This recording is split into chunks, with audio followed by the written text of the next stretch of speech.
¿Qué tal? Miren, en el mundo del álgebra, uno se acostumbra a jugar con símbolos, con lo abstracto.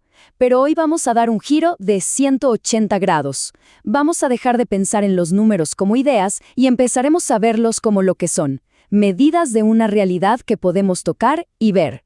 Nos vamos a meter de lleno en la estructura lógica que sostiene nuestro universo, la geometría. Muy bien, para entender esto, este es el camino que vamos a seguir. Arrancamos con los orígenes, bien prácticos, de la geometría en el Antiguo Egipto. Después, vamos a construir la realidad desde sus piezas más básicas. Aprenderemos cómo medirla y, al final, vamos a descifrar ese lenguaje universal de los ángulos que, créanme, gobierna absolutamente todo a nuestro alrededor. Y esta historia no arranca con una fórmula complicada, para nada. Arranca con un problema de supervivencia. Un problema de vida o muerte para una de las civilizaciones más fascinantes de la historia. Bueno, nuestro viaje empieza en el Antiguo Egipto. Imaginen esto. Cada año, el río Nilo se desbordaba y borraba por completo los límites de las tierras. Un caos total. Entonces, para poder restablecer el orden y, claro, cobrar los impuestos, el faraón enviaba a sus expertos, conocidos como los estiradores de cuerdas. Estos tipos usaban cuerdas con nudos para formar triángulos perfectos y así volver a dibujar los terrenos. O sea, la geometría nació, literalmente, para ponerle orden al caos. Pero la cosa cambió, y cambió en serio, con los antiguos griegos. A ellos no les bastaba con saber qué funcionaba. No, ellos estaban obsesionados con demostrar por qué funcionaba. Fue un salto gigantesco, de tener un simple manual de supervivencia a desarrollar una ciencia para encontrar verdades universales. La herramienta se convirtió en un sistema de lógica pura.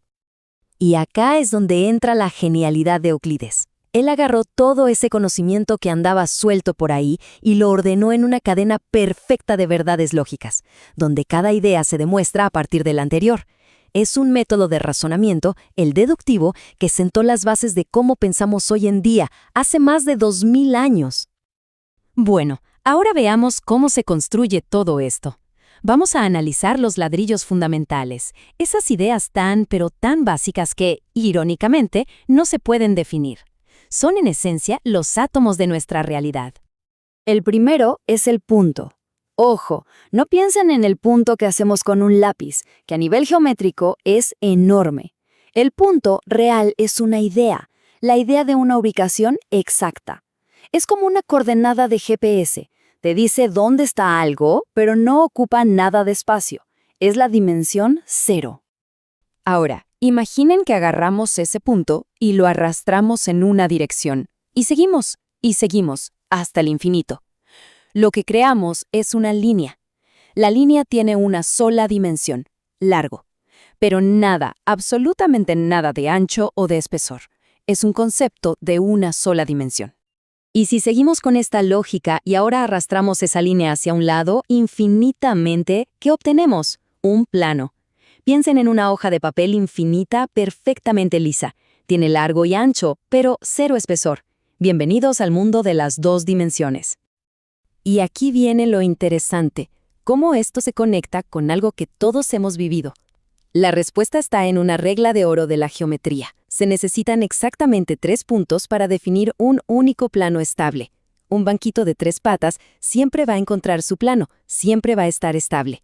Pero la cuarta pata de una mesa, esa cuarta pata podría quedar fuera de ese plano, y allí es cuando la mesa empieza a cojear.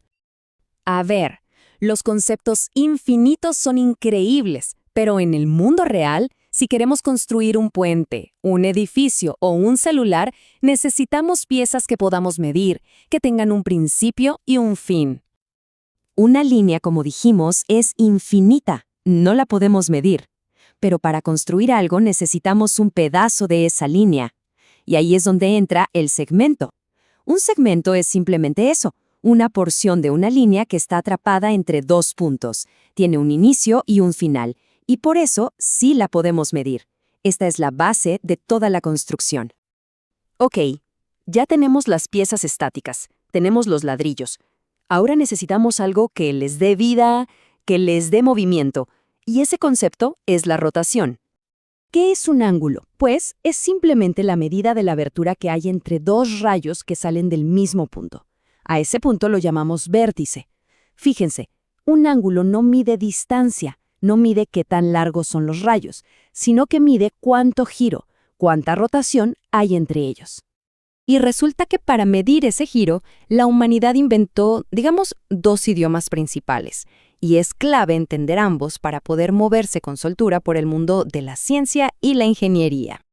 Por un lado tenemos los grados. Este es un sistema súper antiguo que heredamos de los babilonios. Ellos vieron que el año tenía más o menos 360 días, y dijeron, ¿por qué no dividimos el círculo en 360 partes? Es una división totalmente arbitraria. Un invento, pero un invento increíblemente útil para la ingeniería, la arquitectura y la navegación. Y por otro lado están los radianes. Y esto es otra cosa.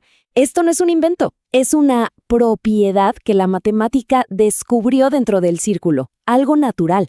Por eso es el idioma que prefieren los matemáticos y los físicos, porque describe una relación que ya estaba ahí en la naturaleza misma de la figura. La idea es súper elegante. Imaginen que toman el radio del círculo, esa línea que va del centro al borde, lo levantan y lo curvan sobre la orilla de la circunferencia. Bueno, el ángulo que se forma justo ahí, eso es exactamente un radián. Es una relación perfecta, 1 a 1, entre el radio y el arco. Entonces, ¿cómo pasamos de un idioma al otro? ¿Cómo traducimos de grados a radianes y viceversa? Bueno, para eso tenemos nuestra piedra Rosetta, la fórmula mágica que conecta ambos mundos. Y es esta. 180 grados es exactamente lo mismo que pi radiades. Con esta equivalencia podemos convertir lo que sea. A ver, hagamos un ejemplo rápido para que quede claro. Queremos convertir 45 grados a radianes. ¿Qué hacemos? Multiplicamos por nuestro factor de conversión. Pi sobre 180 grados. Las unidades de grados de arriba se cancelan con las de abajo. Y ahora solo nos queda simplificar la fracción 45 sobre 180. Y eso da un cuarto. Resultado final. Pi sobre 4 radianes. Muy bien. Ya que sabemos qué son los ángulos y cómo medirlos, nos falta una última cosa, ponerles nombre y apellido. Necesitamos clasificarlos para poder hablar el mismo idioma, para construir la gramática fundamental que describe el espacio. Y es súper intuitivo. Si un ángulo es chiquito, puntiagudo, es un ángulo agudo. Si forma una esquina perfecta, como la de una pared, ese es el famoso ángulo recto de 90 grados. Si está más abierto que esa esquina, es obtuso. Y si se abre por completo hasta formar una línea recta, tenemos un ángulo llano de 180 grados. Este es el vocabulario básico para describir casi cualquier cosa. Y así cerramos el círculo. Desde la necesidad práctica de reconstruir granjas en el Nilo hasta calcular las órbitas de los planetas, estos conceptos no son solo reglas aburridas de un libro de texto. Son la estructura misma del universo. Como bien dijo Einstein, son la poesía de las ideas lógicas. La pregunta que queda abierta es, ¿qué otras cosas de nuestro mundo que parecen caóticas podríamos entender si tan solo les aplicamos esta gramática espacial?